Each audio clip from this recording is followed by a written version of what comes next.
Did you ever press record and then all of a sudden you don't know where your hand should go, you don't know how should you move, what to say? You're thinking how you look, how you're sounding, and the more you think about it, the worse it gets. And the worst thing is you actually know what you're talking about. You're an expert and you want to teach something to other people, and in a normal conversation, that's not an issue. But as soon as you press record on that video, everything starts to feel weird, especially when you're just starting to record yourself. And most people think they're just banned in front of the camera, they can't fix it, they don't have a charisma, they don't have the presence, and that is not true. What's actually happening is that the camera flips a specific mental switch for you. And when that switch flips for you, you stop being present. So you start performing. You're no longer just talking, you're observing yourself how you talk. And once that happens, everything is unnatural for you. And this matters more than most people realize, because it doesn't matter how smart you are, it doesn't matter how many information you have inside of your head, no matter how good of an expert you are. If you don't know how to express the things that you know inside of your head to the outside world, nobody will listen, nobody will understand. So you can't teach people, you can't coach people, you can't lead anybody through a change if you don't know this. But the good news is that skill is trainable. So in this video, I'm going to break down exactly how to turn that switch off. I will walk you through core things that you need to understand so the next time you turn record on your camera, everything feels more calm. You feel more natural and you're able to express your thoughts in a way that you would normally in a normal conversation. We'll go through 5 points that you have to understand, and at the end of this video I will give you a 5-minute exercise that you can perform every day to train yourself to appear normal in front of the camera. This exercise helped me tremendously when I speak about the ability to express myself normally in front of the camera, and it helped me to get my personal brand to a level where people are telling me, you really sound good, I want to be able to sound as you do. But to get to the point where you understand how to perform this exercise, you have to understand 5 points before that. So let's start with number 0, because if you don't understand this one, nothing afterwards will make sense. And that is, you have to accept that it is going to suck until it doesn't. You can't enter into this world where you're recording yourself with expectation that you will be as somebody that you're listening to who is performing in front of the camera for 10 years. Nobody that you're listening on camera, that you're watching their videos, tutorials, whatever, where they sound really good, nobody started really good. If you scroll their videos to the end, if they didn't delete them, you will hear how cringe they are. You just need to accept the cringe, because when you do, you give yourself an ability, give yourself a space to actually improve. Whereas if you expect yourself to be good from the first start and then you record a video 50 times, you never actually post it, you won't be able to get further really fast. Nobody is watching, nobody cares when you're starting out, nobody cares if you're cringe or not. So if you accept that, you will be able to move much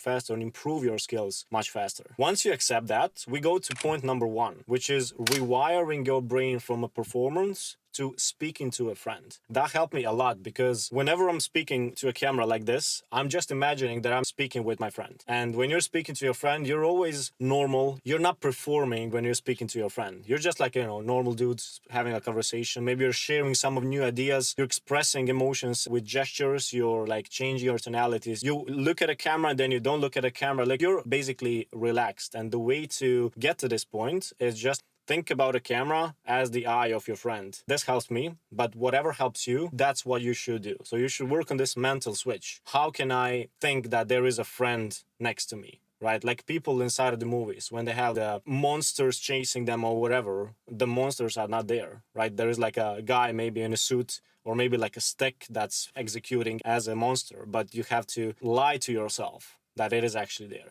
And once you do that, it's going to be much more comfortable to be yourself on the camera. If you can't perform as if you are next to a friend, you will always feel cringe, right? Because you will be in this mindset that you have to educate, you have to perform. You're here to, like, everybody's watching you, like you're on a stage. You're not on a stage. You're not speaking to a camera to everybody who's going to watch you in the future. You're just speaking to your best friend. That helped me a lot. Now, once you get to the point where you're comfortable that the camera is your friend, and you can imagine that, you get to the second problem, which is you seem too flat in your face, right? And this is a big issue, because you have to convey emotions when you're speaking. When you're speaking to a friend in a camera, your face is moving, like you show excitement, you show happiness, you're smiling, right? Your face is changing, but Did you ever notice that when you're speaking to a camera, you're like looking at this and you're flat and everything is, everything has to be focused. The eyes are on the camera and like you're straight. You're not moving your face too much. What I realize is if you take a look at the performers that you usually watch, they're smiling, right? They don't look just at the camera. They're looking away. You see their teeth. They're showing expressions on their face. And why that appears as a problem is because it is just you and the camera. You see why is it connected to the step before where you have to think that it is your friend, because when you're speaking to a friend, like there is a lot of emotions on your face, but when it's just camera, it's really hard to imagine that there is somebody here. So it is just you speaking. But once you flip a switch that there is a person next to you, then you will start to see that there are emotions in your face. And at the end of this video, I'm going to show you the exercise how to actually enhance that within your performance. So it's going to be a much clearer at the end. Once you start to think about the emotions on your face and you start to inject more emotions in your appearance, then the next part is your voice, the melody of your voice. Most of the time, how people sound is too monotone. If you remember when you were in school, there was this one teacher that you just couldn't lock on. You couldn't remember what they said because they were always speaking in the same rate of speech. There was always like the same tone, the same rate. It was monotone. And the reason why brain shuts off in that situation is because your brain likes to be amused, let's say. You know the fact that 20% is what you say and then 80% is how you actually say it. And that's why having the tonality differences is really important, having the melody to your voice. Because if your brain knows exactly what's going to happen inside of the tone in the future and it is predictable, then it just shuts off because it's predictable. It knows there is no like exciting things that will happen. But if you, for example, change from really loud to really quiet, or you speak fast and then you speak slow, or you add a pause, then brain doesn't know what's going to happen. Then it's excited. Then it's like it's a puzzle. So then next to you giving valuable information, you're also handling these 80% that's nonverbal. And to simplify this for you, what you can change is being quiet and then being loud, speaking fast and then speaking slow, having a low voice and then having a high voice. If you mix all of those things, you naturally do that, of course. But if you think about it consciously and you inject that inside of the conversation when you have it like monologue on camera like this, that brings much more attention and people listen much more. And a bonus to the tonality part in your voice is you can use these three things. First one is a pause. Just stop speaking. Then you have punching of a word where you can literally like a punch a word. You can emphasize it more, as I did right here. And then you can elongate the words. That's something you can add as a melody to the words in the way in which you are expressing them and saying them out loud. So the brain actually captures that as a pattern interrupt, let's say. So once you make your voice more melodic, what you can focus on is cleaning up your vocabulary. And what I mean by that is when you turn the camera on, especially if you are not a native English speaker, you tend to have a lot of filler words, a lot of repetitive phrases, and a lot of simple words that you use. Now, the issue is not so much the simple language that you use. It's more of a filler word issue. For example, like, and all of those noises that you tend to produce because you're uncomfortable with the pauses. You're comfortable with the silence on camera. The exercise that I'm about to show you in the fifth part is gonna help you to let go of all the filler words and just expel them from your vocabulary. Not just when you are in front of the camera, but also in your normal way of speaking, like in your normal vocabulary. And one small exercise that I like to do here is I like to capture the words that I feel I want to add to my vocabulary. And it's not that I don't know those words. It's that I don't use them in my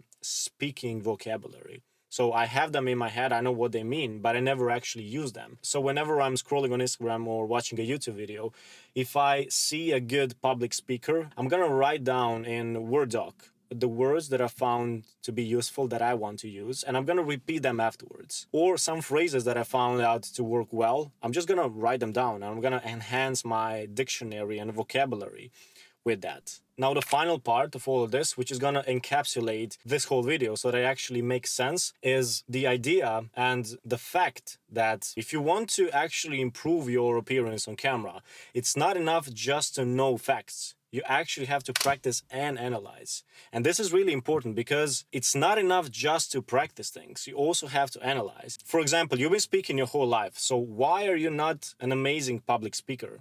is because it's not enough just to speak. You have to self-analyze also. So here is where the 5-minute exercise that I told you about before comes to place. This is going to encapsulate everything that I spoke about today. So what you want to do is you want to take your phone, turn the camera on, put it somewhere, look at a screen, and record yourself speaking for 5 minutes. It doesn't have to be anything specific, something from business side. You can speak about something that's interesting to you, but record yourself for 5 minutes. And then this is really important. Let it stay for a few hours, because if you watch it immediately, you will see yourself really oddly. Everything will be awkward. So just let it rest. And trust me, it's going to be much more easy to look at yourself after a few hours. So then when you go back to this recording, step number 1 is turn the screen off and just let it play. So you should focus on the sound. So take a notebook and write, what do you like about your voice? What you don't like? What filler words are you using? How is the melody? Do you feel monotone? How do you sound? And just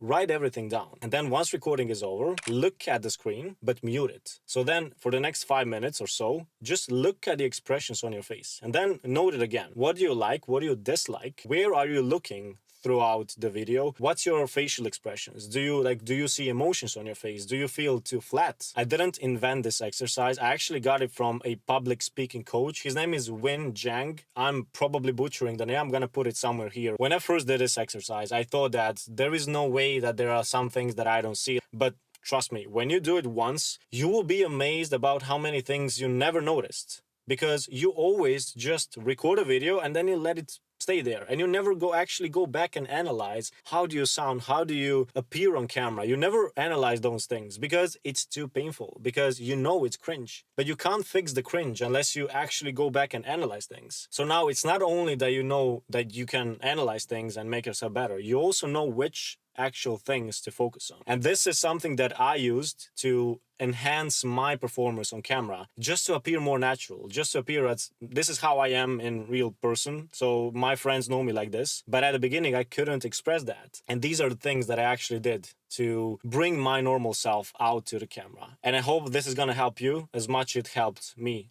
throughout this journey of recording myself and sharing the knowledge here.